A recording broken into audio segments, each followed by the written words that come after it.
رسول اللہ صلی اللہ علیہ وسلم نے فرمایا جمعہ کے دن اور جمعے کی رات کو کثرت سے مجھ پر درود پڑا کرو، بس جو آدمی مجھ پر ایک دفعہ درود بھیجے گا اللہ اس پر 10 رحمتیں نازل کرے گا۔ اللہم صلی علی محمد۔ رسول اللہ صلی اللہ علیہ وسلم نے فرمایا تمہارے افضل دنوں میں سے جمعے کا دن ہے، اسی دن آدم علیہ السلام پیدا کیے گئے، اسی دن ان کی روح قبض کی گئی، اسی دن سور پھونکا جائے گا اور اس دن سب لوگ بے ہوش ہوں گے، اس لیے اس دن مجھ پر کثرت سے درود بھیجا کرو کیونکہ تمہارا درود مجھ پر پیش کیا جاتا ہے۔ کہتے ہیں لوگوں نے پوچھا یا رسول اللہ ہمارا درود آپ پر کس طرح پیش کیا جائے گا جبکہ آپ کا جسم بوسیدہ ہو چکا ہوگا؟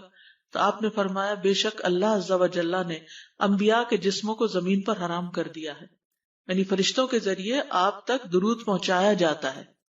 انبیاء کے جسموں کو مٹی نہیں کھاتی، صحیح سلامت ہوتے ہیں ان کے جسم۔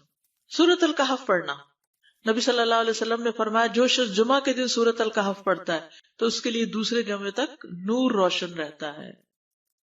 غسل کرنا، ہر بالغ پر جمعہ کے لیے جانا ضروری ہے اور ہر وہ شخص جس پر جمعہ کے لیے جانا ضروری ہے اس پر غسل ہے، یعنی اس کو لازمی غسل کرنا چاہیے، اللہ یہ کہ کوئی مجبوری ہو۔ تو آپ اپنا اسکیجول اس طرح بنائیں نا کہ جیسے اگر آپ ہر روز نہاتے ہیں پھر تو کوئی مسئلہ نہیں، لیکن اگر آپ ایک دن چھوڑ کے ایک دن نہاتے ہیں تو آپ پھر اس طرح اسکیجول کریں کہ جیسے آپ منڈے کو نہائے، پھر وینسڈے کو نہائے، پھر جمعے کو نہائے، پھر آپ سیٹرڈے سنڈے اگر نہیں بھی نہاتے پھر منڈے، تو اس طرح آپ جمعے کو مس نہیں کریں گے۔ یہ نہیں کہ جمعرات کو نہا کے جمعہ کو چھوڑ دیا یا جمعہ چھوڑ کے ہفتے کو نہائے، ایسا نہیں کرنا چاہیے۔ علماء نے غسل کے حکم کے بارے میں اختلاف کیا، بعض تو کہتے ہیں یہ واجب ہے یعنی فرض کے درجے میں ہے، اور جمہور علماء یہ کہتے ہیں کہ مستحب ہے، پسندیدہ ہے، افضل عمل ہے۔ حدیث میں آتا ہے جس نے جمعے کے دن وضو کیا اس نے اچھا کیا اور جس نے غسل کیا تو یہ افضل ہے۔ صفائی میں مبالغہ ہوتی نا، ویکلی صفائی آپ کو کرنی ہوتی ہے، یعنی جیسے ناخن وغیرہ کاٹتے ہیں یا پھر اپنے زائد بال وغیرہ اتارتے ہیں، تو یہ سب چیزیں اگر جمعے کے دن ہو تو زیادہ بہتر ہے۔ نبی صلی اللہ علیہ وسلم نے فرمایا جو شخص جمعے کے دن اچھی طرح غسل کرے، اچھی طرح سنوار کر وضو کرے، اپنے بہترین لباس میں سے پہنے، یعنی جمعے کے دن باقی دنوں کی نسبت اچھا لباس پہنے، اللہ نے اس کی قسمت میں گھر والوں کی جو خوشبو لکھی ہو وہ لگا لے، یعنی گھر میں جو بھی خوشبو ہے، پھر جمعہ پڑھنے آئے تو لغو کام نہ کرے، 2 آدمیوں کے درمیان جدائی نہ کرے، یعنی 2 لوگ بیٹھے ان کے بیچ میں گھس کے بیٹھ جائے۔ اس جمعے اور دوسرے جمعے کے درمیان کے پورے ہفتے کے گناہ معاف کر دیے جاتے ہیں۔ پھر مسواک کرنا، جمعے کی سنتیں بتاتے ہوئے آپ نے فرمایا اور تم پر مسواک کرنا لازم ہے۔ اچھا لباس پہننا، نبی صلی اللہ علیہ وسلم نے فرمایا اگر ممکن ہو تو جمعہ کے لیے اپنے کام کاج کے کپڑوں کے علاوہ 2 کپڑے اور بنا رکھنے میں کیا حرج ہے، اسپیشل ڈریس رکھے جو جمعے کو ہی پہن لے۔ خوشبو لگانا، یعنی خوشبو لگائے، حدیث میں آتا ہے چاہے وہ عورت کی خوشبو سے ہو، یعنی آپ کی اپنی نہیں، بیوی کی خوشبو پڑی ہو وہی لگا لو لیکن لگاؤ۔ تیل لگانا، جو شخص جمعہ کے دن غسل کرے اور جس قدر ممکن ہو پاکیزگی حاصل کرے اور اپنے تیل میں سے تیل لگائے یا اپنے گھر کی خوشبو میں سے خوشبو لگائے، پھر نکلے کہ 2 آدمیوں کے درمیان تفریق نہ کرے، جتنی مقدرہ نماز پڑھ لے اور جب امام بات کرے تو خاموش رہے، اس جمعے سے لے کر دوسرے جمعے تک اس کے گناہ بخش دیے جاتے ہیں۔ جمعہ کا وقت، سورج ڈھلتے ہی جمعہ پڑھنا، سورج ڈھلتے ہی جمعہ پڑھنا، اول وقت جمعہ پڑھنا، بہت لیٹ نہیں کرنا چاہیے۔ ایاس بن سلمہ بن عقبہ اپنے والد سے روایت کرتے ہیں، انہوں نے کہا کہ ہم رسول اللہ صلی اللہ علیہ وسلم کے ساتھ جمعے کی نماز پڑھ کر واپس لوٹتے تھے تو دیواروں کا سایہ اتنا نہیں ہوتا تھا کہ ان سے اپنے آپ کو سایہ مہیا کیا جا سکے، یعنی ابھی سورج بہت تھوڑا ڈھلا ہوتا تھا۔ ہاں گرمی کی شدت میں تاخیر کی اجازت ہے۔ مسجد میں داخلہ، مسجد کی طرف جلدی نکلنا، تحیت المسجد ادا کرنا۔ عمر بن دینار کہتے ہیں انہوں نے جابر رضی اللہ عنہ کو کہتے ہوئے سنا کہ ایک شخص جمعہ کے دن مسجد میں داخل ہوا اس حال میں کہ نبی صلی اللہ علیہ وسلم خطبہ دے رہے تھے، تو آپ نے فرمایا کیا تم نے نماز پڑھی؟ اس نے کہا نہیں، تو آپ نے فرمایا کھڑے ہو 2 رکعتیں پڑھو۔ اب یہ بڑا اہم مسئلہ ہے، مسجد میں داخل ہو چاہے خطبہ ہو رہا ہو 2 رکعت پڑھے بغیر نہ بیٹھو، ٹھیک ہے؟ اور یہ کیا ہے؟ دراصل تحیت المسجد، یہ جمعے کی سنتیں نہیں ہیں، یہ کیا ہے؟ تحیت المسجد ہے، اور مختصر پڑھی جائیں، یعنی امام جب خطبہ دے رہا ہو تو چاہیے کہ 2 رکعتیں پڑھے اور دونوں میں اختصار کرے۔ نماز سے قبل حلقہ بنانے کی ممانعت، مثلا آپ جلدی چلے گئے تو یہ نہیں کہ ایک گروپ بنا کے آپس میں گپ شپ شروع کر دیں، نہیں، سیدھے ہی لائنوں میں بیٹھیے۔ انتظار کا وقت کیسے گزاریں گے؟ نفل پڑھ کے بیٹھ گئے، ذکر اذکار کریں، قبلے کی طرف رخ کر کے لائنوں میں بیٹھیں، حلقہ نہیں بنائیں، بیٹھ کے خرید و فروخت نہیں کریں، تاخیر سے آنے پہ گردنیں پھلانگ کے نہ آگے جائیں۔ رسول اللہ صلی اللہ علیہ وسلم نے فرمایا ٹیک لگا کے مت کھاؤ، یہ عام ایک ادب بتایا، یعنی اس طرح ٹیک لگا کے نہیں کھاؤ، کھانے کے وقت سیدھے ہو جاؤ۔ چھنے ہوئے آٹے کی روٹی نہ کھاؤ، میدا۔ مسجد میں کوئی جگہ مقرر نہ کرو کہ یہ میری جگہ ہے، آپ کیوں آج یہاں کھڑی ہو گئی، کہ تم اسی میں ہی نماز پڑھو۔ کچھ لوگ ہوتے ہیں نا آ کے مخصوص جگہ ہی پڑھتے ہیں، اگر کوئی اور وہاں ڈسٹرب ہو جاتے ہیں۔ اور جمعہ کے دن لوگوں کی گردنیں نہ پھلانگو، ورنہ اللہ تمہیں قیامت کے دن لوگوں کے لیے پل بنا دے گا۔ کیونکہ بہت اذیت کی بات ہے نا، آپ بیٹھے ہیں لوگ باقاعدہ بازو کے کندھوں پہ ہاتھ رکھ کے اس کو تنگ کر اس کو تنگ کر، تو یہ نہیں کرنا چاہیے۔ اگر آپ کو اٹھنا بھی پڑ گیا بیچ میں تو واپسی پہ پیچھے کھڑے ہو جائیے، اگلی لائن مل جائے گی۔ جی یہ تو بہت ضروری بات آپ نے کی کہ جب لوگ مسجد آئے تو پہلی صف میں بیٹھے، یہ نہیں پہلی چھوڑ کے آخری میں بیٹھ جائیں اور پھر لوگ ان کی گردنیں پلانگتے رہیں، دوسروں کے لیے فتنہ بننا۔ جابر بن عبداللہ رضی اللہ عنہ سے روایت ہے کہ جمعے کے دن رسول اللہ صلی اللہ علیہ وسلم خطبہ ارشاد فرما رہے تھے کہ ایک آدمی مسجد میں داخل ہوا، وہ قریب آ کر بیٹھنے کے لیے لوگوں کے اوپر سے گزرنے لگا۔ رسول اللہ صلی اللہ علیہ وسلم نے فرمایا بیٹھ جاؤ، تحقیق تم نے لوگوں کو تکلیف پہنچائی اور دیر سے آئے۔ یہ عربی کے الفاظ بڑے خوبصورت ہیں، اجلس فقد آذیت و آنیت، کتنی جامع زبان ہے یہ۔ اجلس فقط آذیت، تو نے اذیت دی، و آنیت، اور دیر سے آئے، ہاں تو اس سے منع کیا گیا۔ کسی کو اس کی جگہ سے نہ اٹھانا۔ جابر رضی اللہ عنہ نبی صلی اللہ علیہ وسلم سے روایت کرتے ہیں، آپ نے فرمایا تم میں سے کوئی شخص جمعہ کے دن اپنے بھائی کو کھڑا نہ کرے کہ پھر دوسری طرف سے آ کر اس کی جگہ پہ خود بیٹھ جائے، بلکہ جو آئے وہ کہے جگہ کشادہ کرو، بھی ہمارے لیے بھی جگہ بناؤ، یہ کہے۔ خطبہ جمعہ اور اس کے آداب۔ خطبہ جمعہ کی اہمیت، جب اذان ہو جائے تو کیا کرے انسان؟ مسجد کی طرف دوڑ پڑے۔ تو مسجد میں جماعت تو نہیں ہو رہی ہوگی، پہلے کیا ہو رہا ہوگا؟ خطبہ ہو رہا ہوگا۔ امام کا خطبے سے پہلے سلام کرنا۔ نبی صلی اللہ علیہ وسلم جب ممبر پر چڑھتے تو حاضرین کو السلام علیکم کہتے۔ امام کا کھڑے ہو کر خطبہ دینا۔ رسول اللہ صلی اللہ علیہ وسلم کھڑے ہو کر خطبہ دیتے، پھر بیٹھ جاتے، پھر کھڑے ہوتے اور کھڑے ہو کر خطبہ دیتے، یعنی بیچ میں تھوڑا سا بیٹھ بھی جاتے تھے۔ جس نے تمہیں یہ خبر دی کہ آپ بیٹھ کر خطبہ دیتے تھے تو تحقیق اس نے جھوٹ بولا۔ بس یقیناً اللہ کی قسم میں نے آپ کے ساتھ 2000 سے زائد نمازیں پڑھی ہیں، یعنی جن میں بہت سے جمعے بھی آئے ہیں، تو ایسا کچھ نہیں۔ امام کا 2 خطبے دینا، یعنی کھڑے تھے پہلے، پھر ذرا بیٹھ گئے، پھر دوسری دفعہ اٹھے تو یہ 2 خطبے ہو گئے۔ مختصر خطبہ دینا۔ آپ کے خطبات چند کلمات ہوا کرتے تھے، بہت لمبی تقریریں نہیں۔ آپ کا خطبہ درمیانہ ہوتا تھا۔ نبی صلی اللہ علیہ وسلم نے فرمایا آدمی کا نماز کو لمبا کرنا اور خطبے کو مختصر کرنا اس کی سمجھداری کی علامت ہے۔ بس نماز لمبی کرو اور خطبہ مختصر کرو، کیونکہ بعض بیان جادو جیسا اثر رکھتے ہیں، یعنی تھوڑا بھی بات کرو گے تو دل میں چلی جائے گی۔ نماز پہ زیادہ توجہ۔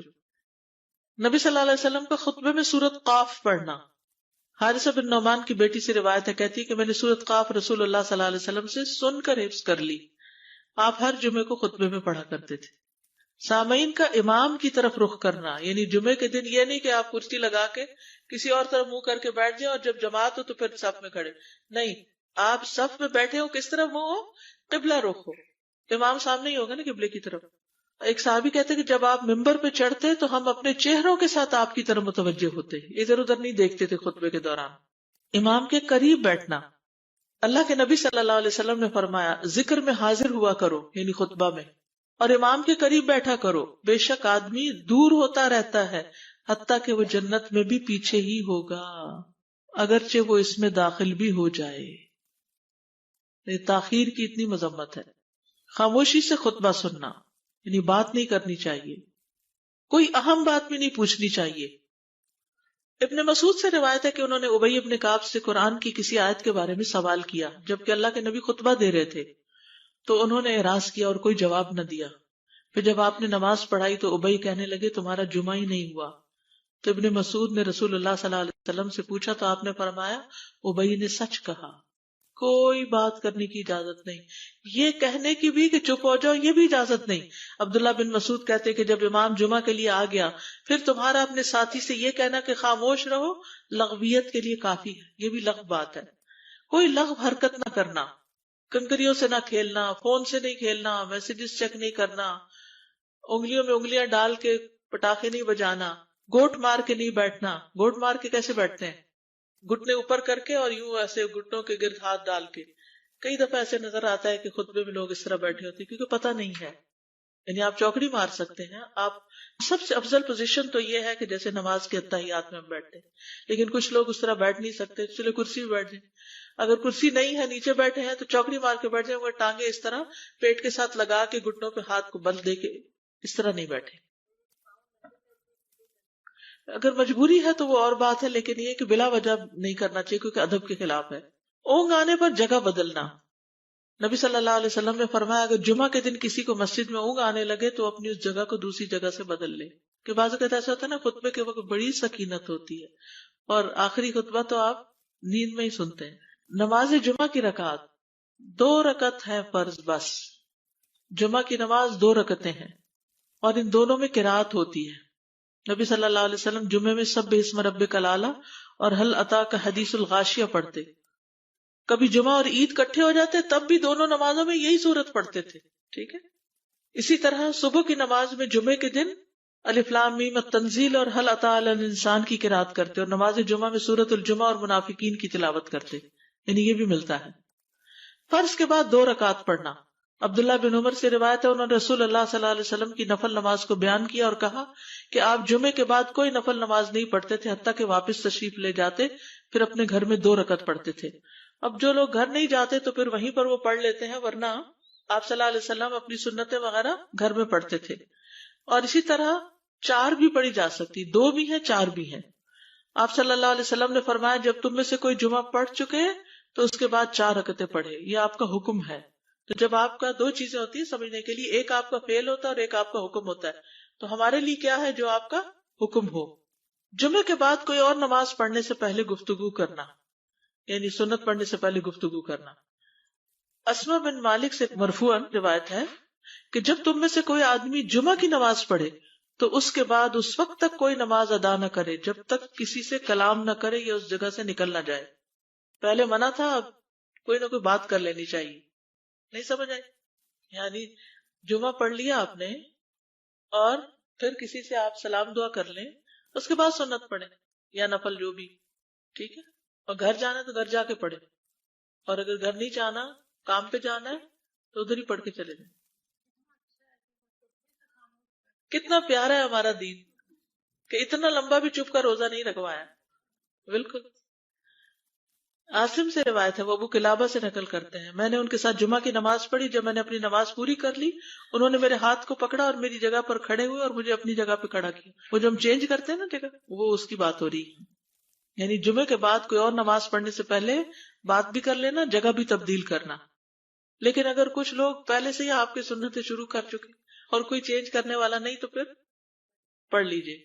یعنی یہ مستحب اعمال ہے، ان میں ایسا نہیں کہ کوئی گناہ لازم ہو جائے گا، لیکن افضل یہ ہے، افضل سے اجر زیادہ ہو جاتا ہے. جمعہ کے دیگر احکام. 1 رکعت پانے پر بھی جمعہ ادا ہو جاتا ہے. یعنی اگر کسی کو رش مل گیا، پارکنگ نہیں ملی اور 1 رکعت میں بھی پہنچ گیا تو جمعہ ہو گیا. امام سے دعا کا کہنا.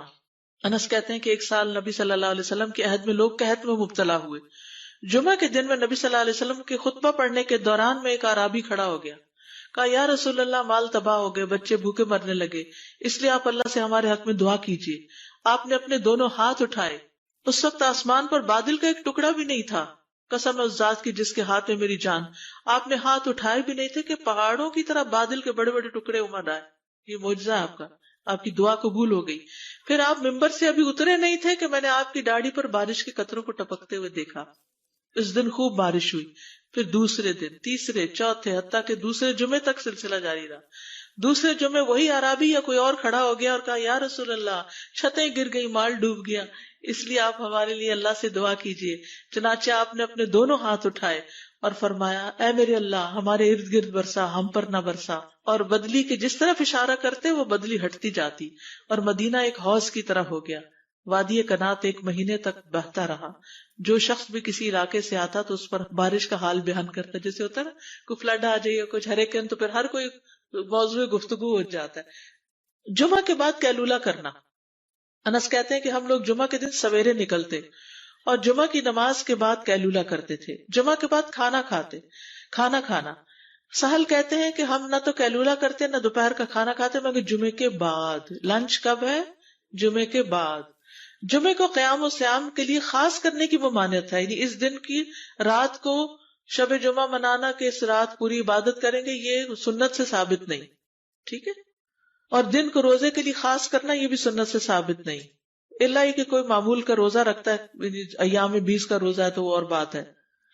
ابو ہریرہ سے روایت ہے کہ میں نے رسول اللہ صلی اللہ علیہ وسلم کو فرماتے ہوئے سنا، تم میں سے کوئی شخص جمعہ کے دن روزہ نہ رکھے مگر یہ کہ اس کے ایک دن پہلے یا اس کے بعد کا دن ملا کر روزہ رکھے. جمعہ کے دن خرید و فروخت کی ممانعت ہے.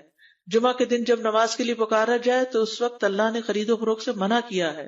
وَذَرُوا الْبَيْعَ، اس دن کاروبار حرام ہے. اور یہ جمعے کی دوسری اذان کے ساتھ تعلق رکھتا ہے، یعنی صبح صبح کام کر سکتے ہیں لیکن اذان ہوتے ہی چھوڑ دیں، اور جب پھر جمعہ سے فارغ ہو جائے تو دوبارہ دکان پہ جا کے بیٹھ جائیں. جابر بن عبداللہ کہتے ہیں کہ نبی صلی اللہ علیہ وسلم جمعہ کے دن خطبہ ارشاد فرما رہے تھے کہ مدینہ میں ایک تجارتی قافلہ آیا. رسول اللہ صلی اللہ علیہ وسلم کے صحابہ اس کی طرف لپک پڑے اور آپ کے پاس مسجد میں صرف 12 آدمی بچے. تو رسول اللہ صلی اللہ علیہ وسلم نے یہ صورت دیکھ کر فرمایا، اس ذات کی قسم جس کے ہاتھ میں میری جان ہے، اگر تم سارے کے سارے چلے جاتے اور کوئی بھی باقی نہ بچتا تو اس وادی میں آگ بہہ پڑتی. یعنی اتنا بڑا جرم ہے یہ. پھر یہ آیت نازل ہوئی، وَإِذَا رَأَوْا تِجَارَةً أَوْ لَهْوًا انفضوا إِلَيْهَا وَتَرَكُوكَ قَائِمًا، جب وہ کوئی سودا بکتا دیکھیں یا کوئی تماشا نظر آ جائے تو اس کی طرف دوڑ جاتے اور آپ کو کھڑا ہی چھوڑ دیتے ہیں. راوی کہتے ہیں جو 12 آدمی رسول اللہ صلی اللہ علیہ وسلم کے ساتھ رہے ان میں ابو بکر اور عمر رضی اللہ عنہ بھی شامل تھے. جمعے کے دن قبولیت کی گھڑی ہوتی ہے، اس وقت اللہ سے بھلائی مانگنی چاہیے. رسول اللہ صلی اللہ علیہ وسلم نے فرمایا، جمعے کے دن میں ایک گھڑی ایسی ہے کہ کوئی مسلمان اللہ سے کسی خیر کا سوال کرتے ہوئے اس کی موافقت نہیں کرتا مگر اللہ اسے وہی خیر عطا کر دیتا ہے. فرمایا یہ ایک چھوٹی سی گھڑی تھوڑی دیر کے لیے ہوتی ہے اور یہ ہر جمعے کو ہوتی ہے. ٹھیک ہے. اور خصوصاً نماز میں بھی اگر کوئی دعا کر رہا ہوتا ہے نا انسان تو وہ بھی قبول ہو جاتی ہے. نماز میں دعا کہاں ہوتی ہے؟ شروع میں ہوتی ہے، رکوع میں ہوتی ہے، سجدے میں ہوتی ہے، تشہد میں ہوتی ہیں.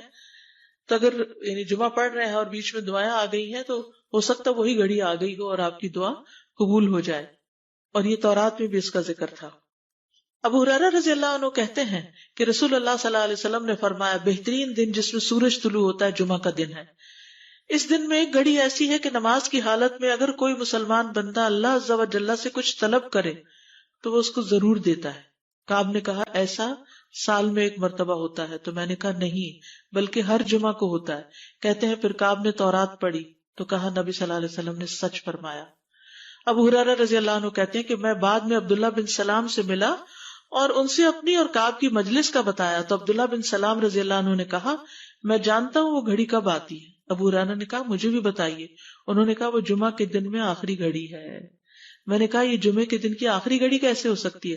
حالانکہ رسول اللہ صلی اللہ علیہ وسلم نے فرمایا جو مسلمان بندہ اس کو نماز پڑھتے ہوئے پائے. اس وقت میں کوئی نماز نہیں پڑھی جاتی.